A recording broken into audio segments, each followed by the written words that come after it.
Alright, let's go ahead and make another video using Laser DaSH-IT V1.2. And up here you can kind of show you guys around here. We have a little guided tutorial maybe when it's running up. There's some video tutorials. You click on these, it'll open some private YouTube links there. So we're going to create one. I'm going to go ahead and open up the image and click this button here. And I already have a prompt typed in. I haven't ever tried this prompt yet, so let's see what we get. I said create a realistic in grayscale with, where is it? I skipped too far. Contrast, realistic 3D shadows and shading. Shadow shading and have no background. Hit generate, and we'll see what we get. If you don't like it, you can generate it again, or you can select this drop down here and change up style, add some complexity to it. I suppose when this is slid all the way much listens to more. Here's what we get set. So it's asking us behind this window in the main UI right there. We're going to do that. We're going to generate another. We'll slide the complexity all the way up, and we'll style 1, and we'll try again. And then we'll try style 2 and style 3, and we'll figure out which one we want to process for a white tile painted black. This will be tonight to have some fun, so that's what I'm going to do. And doing so, I'm going to demonstrate Laser DaSH-IT from. Okay, there's one. You can always tweak what you type in up here and what it's going to give you, and change that up. You get all kinds of different. To find a prompt that works, maybe I'll create a save button because I hate copying and pasting and opening up a notepad. So maybe make a save prompt proper saved, I suppose. Okay, let's try this now. I don't really care for this one or the last one. Maybe I don't care for a puffer fish. I don't know.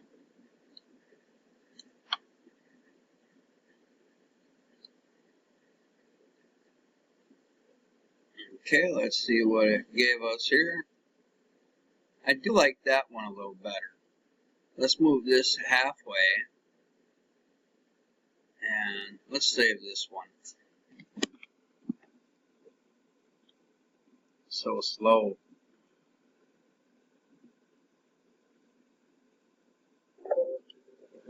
Okay, I believe I saved that one. No, and I liked this one.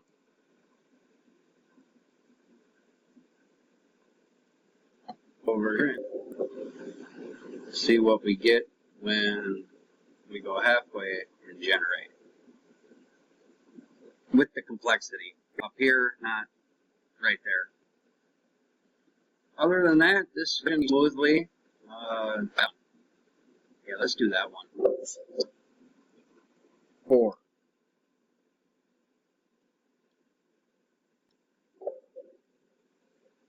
Okay, let's go ahead and open that image.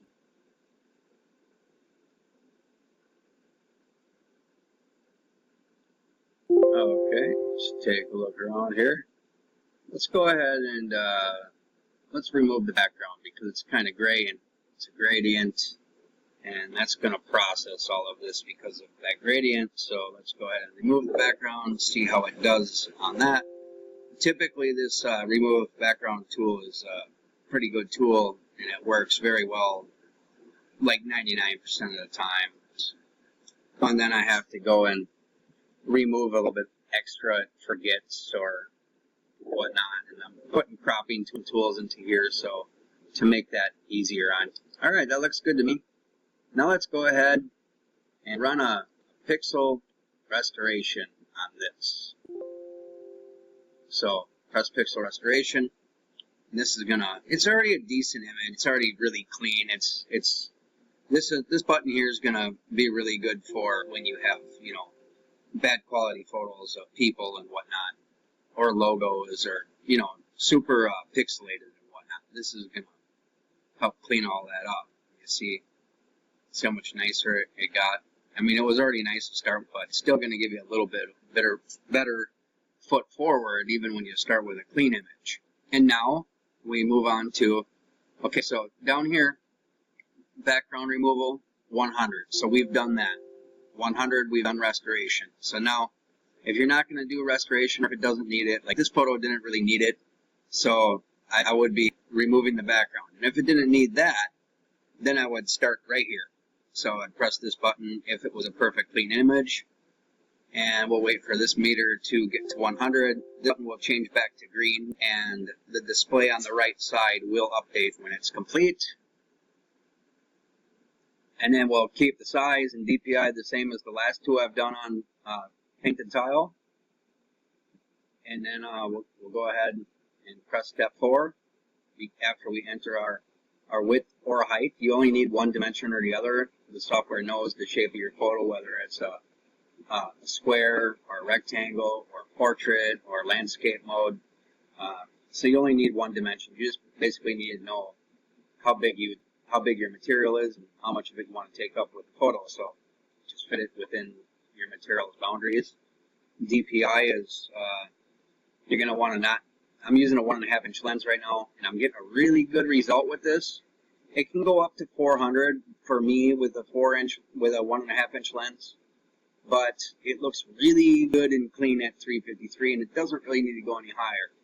Now here's the pre-processed image and how much larger it got. And this thing, let's save this as is before we go to step 4. Okay, so we'll this as is, and that's in folder. Okay, now we're going to in the Windows Photo Viewer, and then we're going to open this in the Photos Viewer, and we're going to do a little side-by-side comparison from original to how the dimensions, the data within each photo after it's traveled through Laser DaSH-IT's pipeline so far.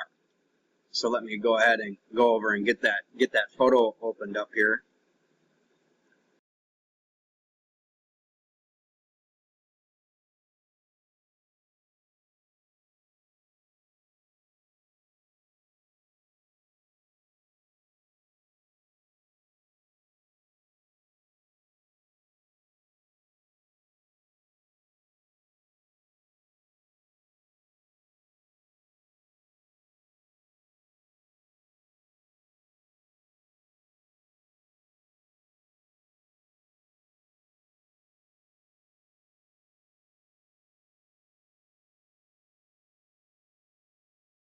We'll open this one.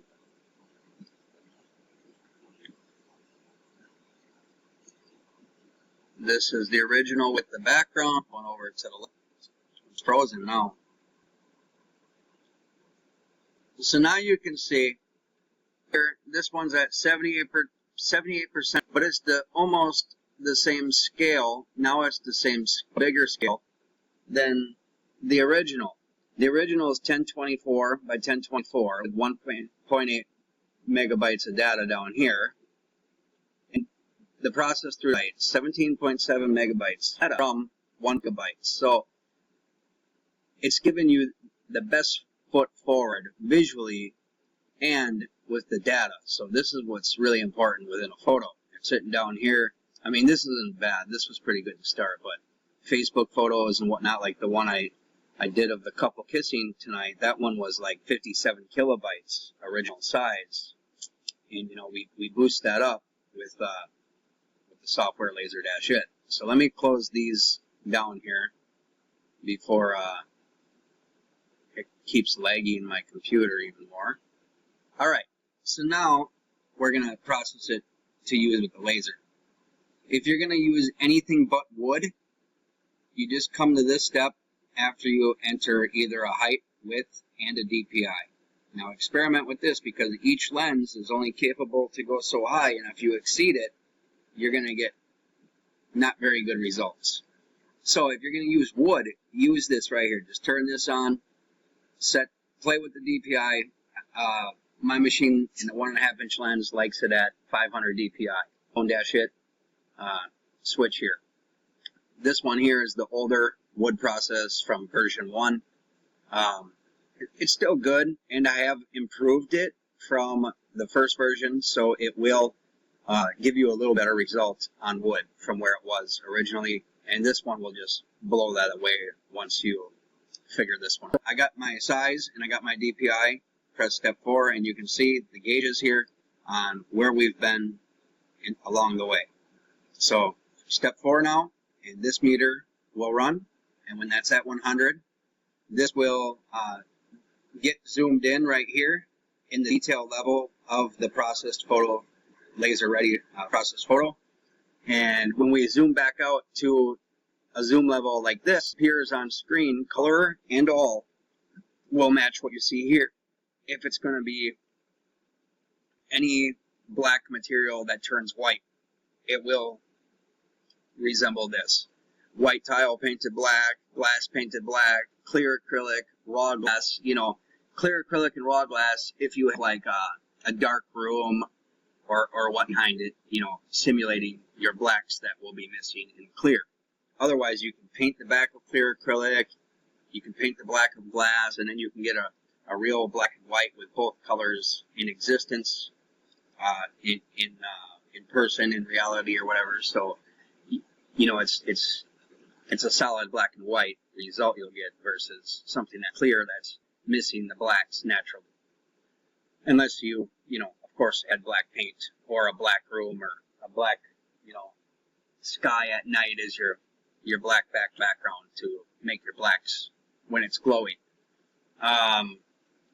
For wood, it will look like this realistically, but the colors and why it's going to resemble how it does on screen on any material that turns, you know, black to white is because wood, it doesn't necessarily turn black like what's presented here on screen. The wood is going to vary by what percentage black it's going to give you based on the species of wood. You know, maple, poplar, a mid-tone poplar is going to give you almost a black. It's really nice, but you need to have a board made that's, you know, all mid-tone poplar, not mid-tone, light, dark, and then mid, you know, alternating, what do you call it? It's the same species, but, you know, colors, whatever. In this photo, you can see when we compared this to the original, and you can also do it here in the image comparison window, and I'm going to click that because this is processing, making a screen recording, and this is going to show a very large 100% zoomed in image. So, but it's missing like the data, like the image, what the original, the amount of data within. Otherwise, I use the photo viewer to show I can program that in, and I'm going to, but I'm going to have that displayed in one of these panes right here so you can see it right here, or maybe just right under here so you can see that data without having to use photo viewer or anything external. If we zoom in even further, then that is the details that make up the photo with the laser, and every little piece of this detail within matters. If you're missing any, you're not going to get the result you're looking for.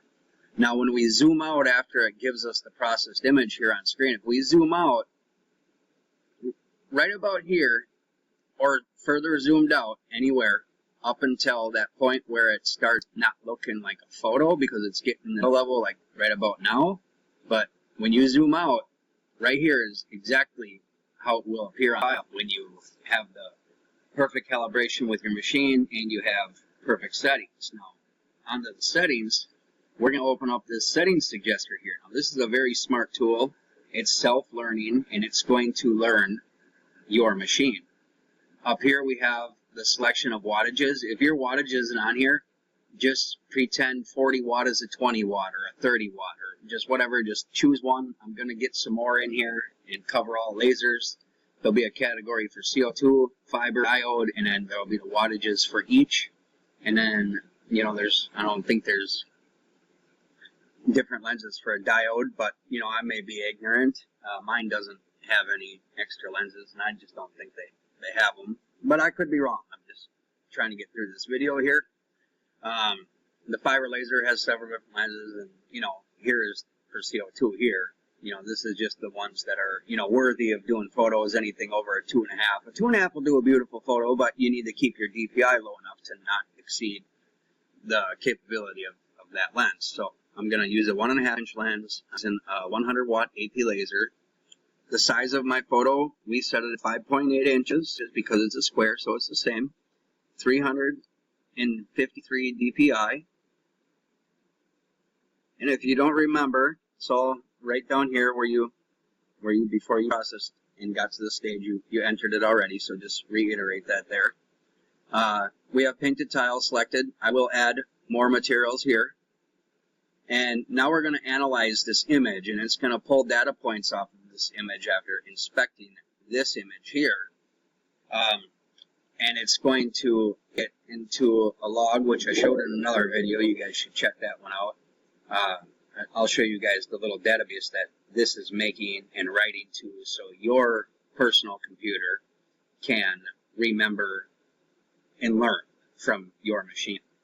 So it just analyzed it, and maybe rewind that video, because this video I didn't explain what happened when I hit analyze, but, well, I did, but just not, you know, specifically. So now I'm going to press calculate. And it's 173 millimeters per second and 14.9% power. Now, I've been using this, and it's come down from 180 millimeters per second to 173 millimeters per second, but the power has remained the same. So this thing's getting tuned to my machine, and each time, if this power setting speed isn't right when I start this with this setting starting, and it's not perfect how I want it to be, or there's only one perfect, so it's, you know, one setting is going to get you there. So if it's different from what it's suggesting right now, the correct setting it was to be perfect, and then it's all those data points into the database on the software on your personal computer here, and it's going to interpolate between all of the data points that it remembers and its corrections, and then every time it analyzes an image, it's going to go compare to every single data point you've ever put into this thing, and then each time it's going to give you a more and more accurate result. And then when you go from painted tile to wood, you know, it's going to not have the correct memory there because it's a new material on a new user, a new system.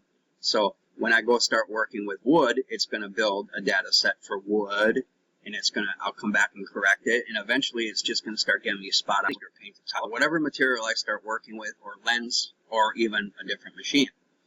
So I'm going to save this image, and I'm going to load it up over in LightBurn, and I'm going to save it onto a USB stick and load it up run it on some painted tile.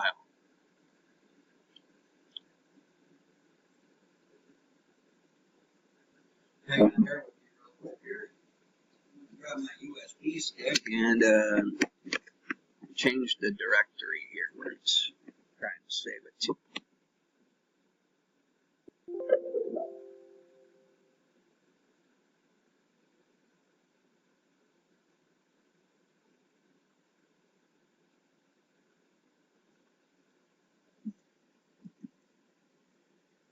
I didn't want to open an file. I want to save one.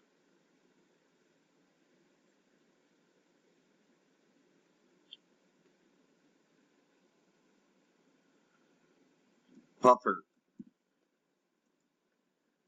Okay. Oh, I didn't load the puffer? I'm a genius. Alright, bear with me.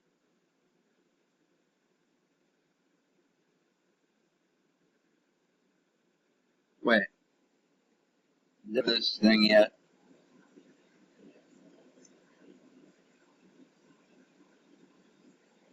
Let's go save it first. It's been a long day. Bear with me.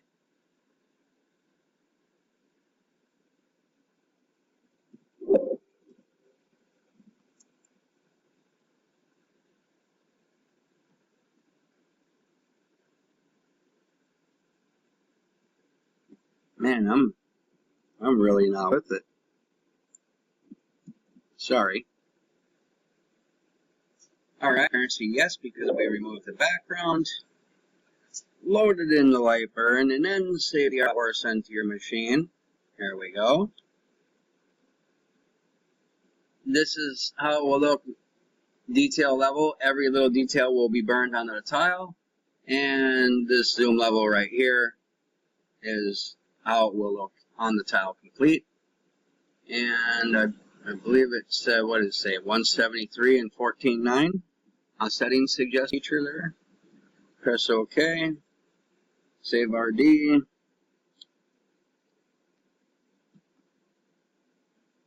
Puffer. Yeah, replace. That's not a RD file. Or the right one, I mean. Alright. I will go burn this on the machine, and I'll see you guys in a little bit with the result.